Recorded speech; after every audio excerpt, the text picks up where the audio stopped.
व्यास जी ने श्रीमद् भागवत महापुराण के 10वें स्कंद के उत्तरार्ध में स्यमंतक मणि प्रसंग के द्वारा मानव समाज को जगाने का प्रयास किया है।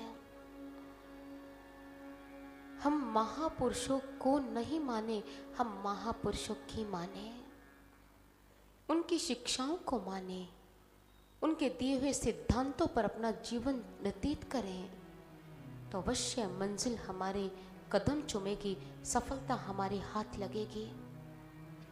राष्ट्र आज के समाज की, आज के युवाओं की बाट जो रहा है। विशाल दृष्टिकोण के स्वामी बनो, अपनी धरती के लिए मिटने का जज्बा पैदा करो। धरती के लिए मिटने का अर्थ यह नहीं कि अपने शरीर को यूं ही मिटा देना। राष्ट्र के कल्याणकारी कार्यों के लिए अपनी सांसारिक व्यस्तता से समय निकालकर अपना तन, अपना मन, अपना धन लगाओ।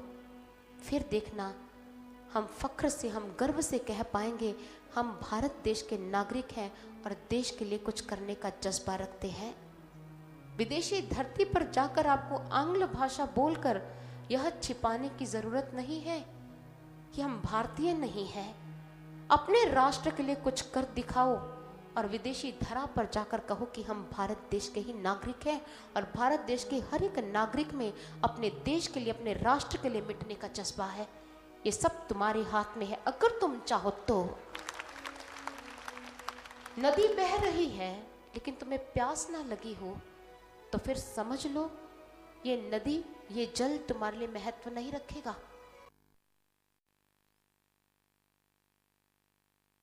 से तुम्हारे जीवन में तुम्हारी राजा बन जाएगी और सही दिशा देगी। और स्यमंतक मणि की गाथा के बाद 10वें स्कंद में ही विदुरथ पौंड्रक काशीराज के उद्धार की गाथा है। भौमासुर की उद्धार गाथा भी इसी प्रसंग में वर्णित है, 10वें स्कंद में ही वर्णित है। तदुपरांत बलराम जी एक बार वृंदावन में जाते हैं समस्त गोपियों से मिलने के लिए, जहां पर जाकर उन्हें द्विविध वानर का उद्धार भी करना पड़ता है। सर्वग्रास सूर्य ग्रहण लगता है जब भगवान श्री कृष्ण जी की बिछुड़ने के बाद पहली बार कुरुक्षेत्र की भूमि पर एक मुलाकात हुई।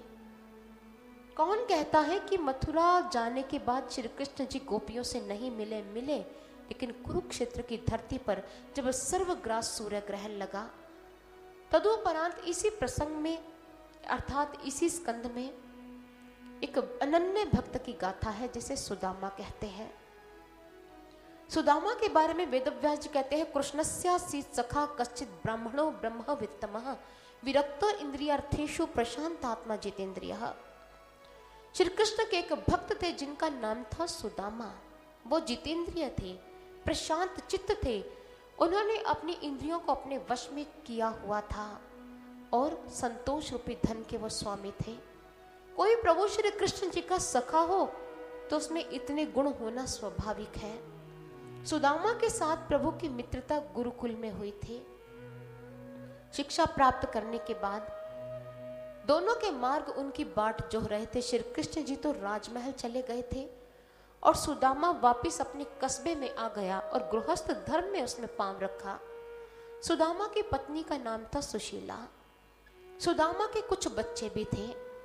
सुदामा ने अयाचकी व्रत लिया हुआ था, अर्थात एक ऐसा व्रत कि किसी से कुछ मांगना नहीं है, हाथ नहीं फैलाना, जो भगवान की दया से कृपा से मिल जाए उसी से संतोष प्राप्त कर लेना।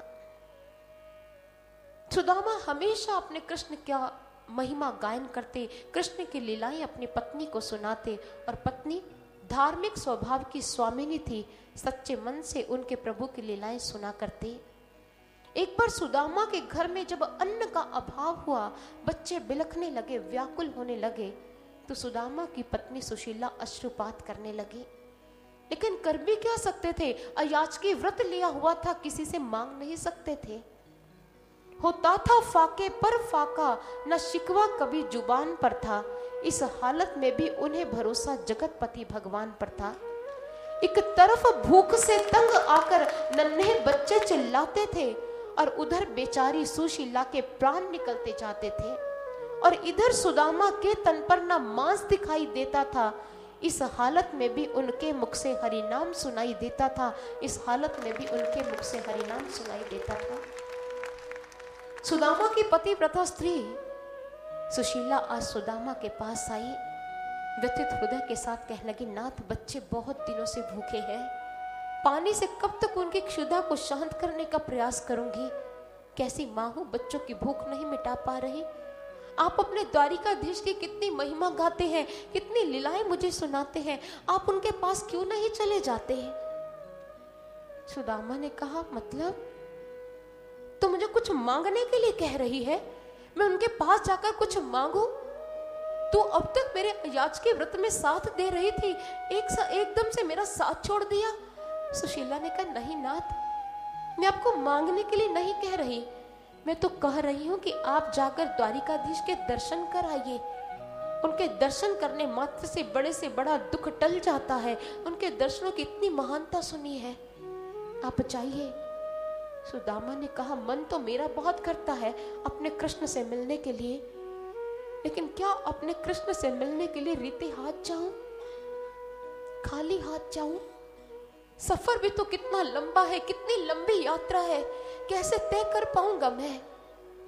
बस सुदामा के प्रश्न का उत्तर दिए बगैर सुशीला विद्युत कौंधी गति से गई और विद्युत कौंधी गति से वापस आ गई और प्रसन्नता के साथ कहने लगी, नाथ नाथ देखो मिल गया, नाथ मिल गया। सुशीला, क्या मिला? नाथ, पड़ोसियों से, उपांतिकों से चावल के दाने उधार मिल गए हैं। सुदामा ने चावल के दाने देके कहा, सुशीला यात्रा बहुत लंबी है, ये तो मेरा पाथे पर्याप्त नहीं है। सुशीला ने कहा, नहीं नाथ, ये आपका पाथे नहीं है, ये तो आपके मित्र घनश्याम के लिए भेंट है। कहीं भूख की ज्वाला में से अपने पेट में मत झोंक लेना, नहीं तो रीते हाथ वापिस आएंगे। भूख की ज्वाला, ये छोटा सा वाक्य सुदामा को समृद्धियों की उन वादियों में ले गया जहां सुदामा लौटना भी नहीं चाहते थे। उन्हें याद आई वो घटना जब वो गुरुकुल में थे और अग्निहोत्र हेतु लकड़ियां काटने के लिए वो वन में जब जा रहे थे, तो गुरु माँ ने सुदामा को चने दिए। कहा, वापिस आते हुए अगर रात हो जाए तो चने से अपनी क्षुधा को निवृत्त कर लेना। और मैंने कृष्ण को बताया भी नहीं मेरे पास चने हैं। और रात्रि के निविड़ अंधकार ने जब वन को पूरी तरह दबोच लिया, हाथ को हाथ नहीं सूझ रहा था, मूसलाधार वर्षा होने लग गई, बादल गरजने लगे, और ऐसे समय में कृष्ण ने वृक्ष के नीचे आश्रय लिया। और मैंने उस समय, मुझे याद है, वृक्ष की शाखा पर अध्यासीन होकर मैंने वृक्ष का आश्रय लेकर वर्षा से अपनी रक्षा की थी। और मैंने सोचा कि रात है, गहन अंधियारा है, सन्नाटा है, कृष्ण को क्या पता चलता है। मैं कृष्ण के हिस्से के भी सारे चने खा गया। और जब मैं चने चबा रहा था तो कटकट की ध्वनि हो रही थी। कृष्ण ने पूछा, सुदामा ये कटकट की ध्वनि कहाँ से हो रही है? और मैंने चने के लोभ में झूठ बोला कि सर्दी से मेरे दांत कटकटा रहे हैं। और शायद अपने हिस्से का जो अन्न था, जो कृष्ण के हिस्से का था, वो भी मैंने ग्रहण कर लिया। अपने हिस्से का तो ग्रहण करना ही करना था। मुझे